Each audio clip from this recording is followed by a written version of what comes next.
ഉത്തര കേരളത്തിലെ ആദ്യ Norwood surgery stage 1 Kozhikode Aster മിംസിൽ വിജയകരമായി പൂർത്തീകരിച്ചതായി ഹോസ്പിറ്റൽ അധികൃതർ അറിയിച്ചു. ജനന വൈകല്യമുള്ള 12 ദിവസം പ്രായമുള്ള കുഞ്ഞിലാണ് 3 ഘട്ടങ്ങളിലായി പൂർത്തിയാക്കേണ്ട ശസ്ത്രക്രിയയുടെ ആദ്യഘട്ടം പൂർത്തിയാക്കിയത്. വലിയ രീതിയിലുള്ള പ്രയാസങ്ങൾ ഉണ്ടായിരുന്നു. കാരണം ഹാർട്ടിലെ പമ്പിങ് ഓൾമോസ്റ്റ് നിലച്ച നിലയിലായിരുന്നു. അത് മാത്രമല്ല മറ്റ് ഓർഗൻസിനെയും ബാധിച്ചിരിക്കുന്ന ഒരവസ്ഥയിലായിരുന്നു കുട്ടിയെ കോഴിക്കോട് മിംസിലെത്തുമ്പോൾ.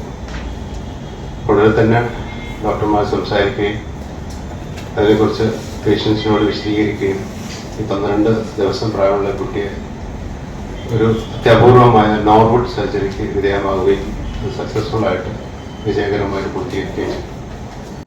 സങ്കീർണമായ ജനന വൈകല്യം ഹൈപ്പോപ്ലാസ്റ്റിക് ലെഫ്റ്റ് ഹാർട്ട് സിൻഡ്രോം കണ്ടെത്തിയ 12 ദിവസം പ്രായമുള്ള കുഞ്ഞിലാണ് മിംസ് ആശുപത്രിയിലെ പീഡിയാട്രിക് കാർഡിയാക് സർജറി വിഭാഗം സർജറി വിജയകരമായി പൂർത്തീകരിച്ചത്.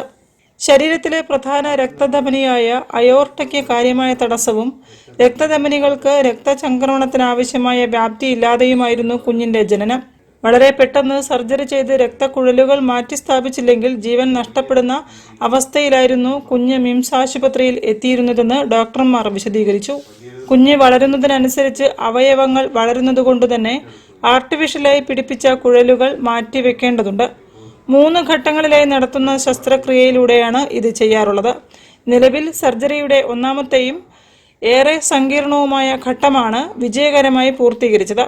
കുഞ്ഞിന് 5-6 മാസം പ്രായമാവുമ്പോൾ 2ാം ഘട്ടവും 4-5 വയസ്സ് പ്രായമാവുമ്പോൾ 3ാമത്തെ സർജറിയും കഴിയുന്നതോടെ കുഞ്ഞിന്റെ ആരോഗ്യം പൂർണ്ണമായും വീണ്ടെടുക്കാൻ കഴിയുമെന്ന് ശസ്ത്രക്രിയയ്ക്ക് നേതൃത്വം നൽകിയ പീഡിയാട്രിക് കാർഡിയാക് സർജറി വിഭാഗം തലവൻ ഡോക്ടർ ഗിരീഷ് വാര്യർ പറഞ്ഞു.